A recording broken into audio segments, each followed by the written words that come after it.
ഓം നമോ നാരായണായ. മഹാഭാരതത്തിലെ ശ്രീകൃഷ്ണൻ്റെ കൈലാസയാത്രയെക്കുറിച്ചാണ് ഈ വീഡിയോയിൽ പറയുന്നത്.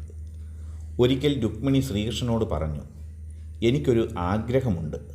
ബലം, വീര്യം, സൗന്ദര്യം അവയിൽ അവിടുത്തോട് സമനായ ഒരു പുത്രനുണ്ടാവണം. അതിന് എന്നെ അനുഗ്രഹിക്കണം. ശ്രീകൃഷ്ണൻ പ്രസന്നനായി. രുക്മിണി, നിനക്ക് എന്നോടുള്ള ഭക്തിയും സ്നേഹവും എനിക്കറിയാം. തീർച്ചയായും നീ ആഗ്രഹിക്കുന്നത് പോലുള്ള പുത്രനുണ്ടാവും. പക്ഷേ അതിനു മുൻപ് എനിക്ക് കൈലാസത്തിൽ പോകേണ്ടതുണ്ട്. ഭഗവാൻ ശിവനെ ഭജിച്ചാലേ നിന്റെ ഇഷ്ടം നടക്കുകയുള്ളൂ. തീർച്ചയായും ഭഗവാൻ നമ്മെ അനുഗ്രഹിക്കും.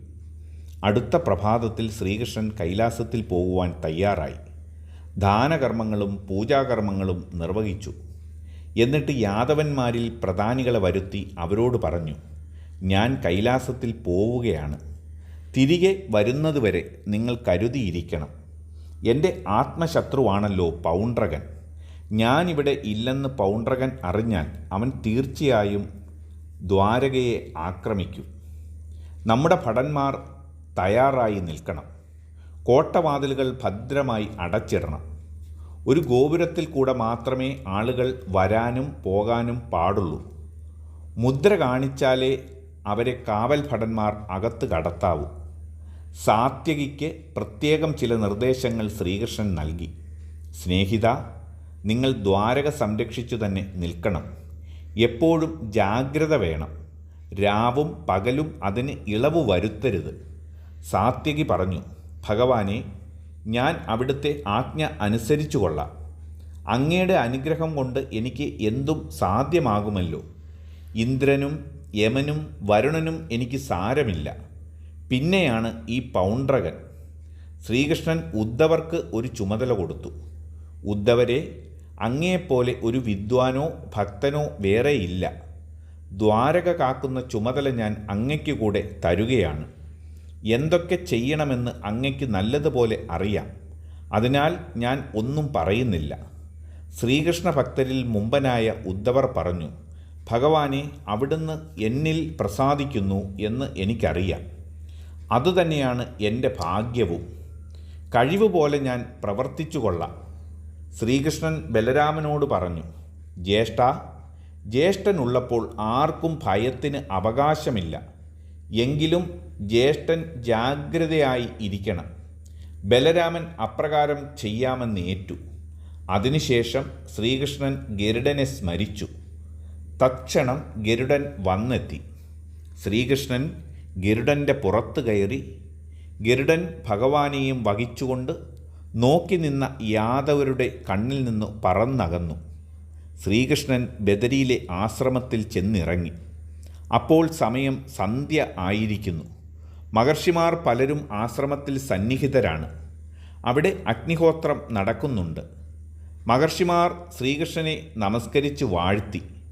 ഭഗവാൻ അവരോട് കുശലാന്വേഷണം നടത്തി. അവർ ദിവ്യ അതിഥിക്ക് ഫലമൂലങ്ങൾ നൽകി. പിന്നീട് ശ്രീകൃഷ്ണൻ ഗംഗാതീരത്ത് ചെന്നു. ഒരിടത്ത് നിലത്തിരുന്ന് ധ്യാനത്തിൽ ലയിച്ചു. ദൂരെയായി ചില ശബ്ദങ്ങൾ കേട്ടു തുടങ്ങി.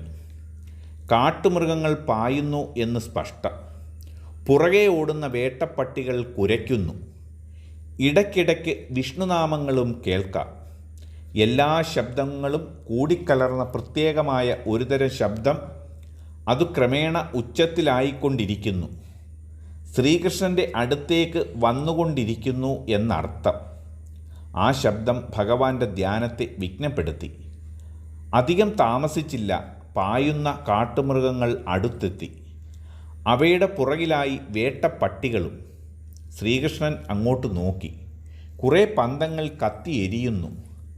അവയുടെ വെളിച്ചം നാലുപാടും പരക്കുന്നു. ആരാണ് പന്തങ്ങൾ പിടിച്ചിരിക്കുന്ന വേട്ടക്കാർ?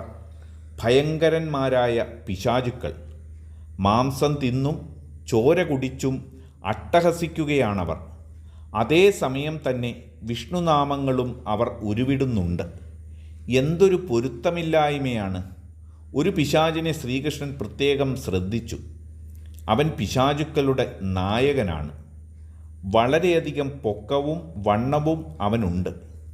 മുഖമാണെങ്കിൽ അങ്ങേയറ്റം വികൃതവും. അവൻ ചോര പുരണ്ട നാവ് നീട്ടിയിരിക്കുന്നു, കുടൽമാലകൾ കഴുത്തിൽ ധരിച്ചിരിക്കുന്നു, ശൂലത്തിൽ മനുഷ്യത്തലകൾ കൊരുത്തു വച്ചിരിക്കുന്നു. അവനും ഉരുവിടുന്നു കൃഷ്ണ ഹരേ മാധവ മധുസൂദന എന്നിങ്ങനെയുള്ള തിരുനാമങ്ങൾ. നിലത്തിരിക്കുന്ന ശ്രീകൃഷ്ണനെ അവൻ കാണാൻ ഇടയായി.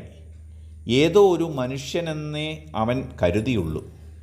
പരമാർത്ഥത്തിൽ ആരെന്ന് അവന് മനസ്സിലായില്ല. ഘോരമായ സ്വരത്തിൽ അവൻ ചോദിച്ചു, എടോ മനുഷ്യ, നീ ആരാണ്? ഈ കൊടും കാട്ടിൽ ഈ അസമയത്ത് എന്തിനു വന്നു? നിനക്ക് മഹാവിഷ്ണുവിൻ്റെ സാദൃശ്യമുണ്ട്. സത്യം പറയൂ, നീ ആരാണ്? ശ്രീകൃഷ്ണൻ പറഞ്ഞു, ഞാൻ യദുവംശത്തിൽ ജനിച്ച ഒരു മനുഷ്യനാണ്. ഇപ്പോൾ നീ അത്രയും അറിഞ്ഞാൽ മതിയാകും. ആട്ടെ, നീ ആരെന്ന് പറയണം. ഈ പുണ്യസ്ഥലത്ത് വരാൻ നിനക്കെന്ത് അവകാശം? അക്രമികളെ ശാസിക്കുന്നവനാണ് ഞാൻ. അക്കാര്യം അറിഞ്ഞിരിക്കുന്നത് നിനക്ക് നന്ന്. ശ്രീകൃഷ്ണനോട് പിശാചുക്കളുടെ നായകൻ പറഞ്ഞു. എന്നിട്ട് സ്വന്തം കഥ അദ്ദേഹം ശ്രീകൃഷ്ണനോട് പറഞ്ഞു തുടങ്ങി. ഖണ്ഡാകർണൻ എന്നാണ് അവൻ്റെ പേര്. കുബേരൻ്റെ ഭൃത്യനാണ് ഖണ്ഡാകർണൻ. ശിവൻ്റെ ഭക്തന്മാരിൽ ഒരു പ്രമുഖനും. അവൻ പൂർവ്വജന്മങ്ങളിൽ പാപങ്ങൾ ചെയ്തിരുന്നു.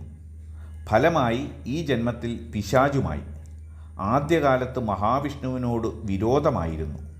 വിഷ്ണുവിൻ്റെ പേര് കേൾക്കുന്നതു ചെവിക്ക് ശല്യമായിരുന്നു. വിഷ്ണുനാമം ചെവിക്കുള്ളിൽ കടക്കാതിരിക്കണം. അതിനാൽ അവൻ എന്തു ചെയ്തെന്നോ, ഓരോ ചെവിയിലും ഓരോ ഖണ്ഡ അല്ലെങ്കിൽ മണി കെട്ടിത്തൂക്കി. അതോടുകൂടി ഖണ്ഡാകർണൻ എന്ന പേരും സമ്പാദിച്ചു.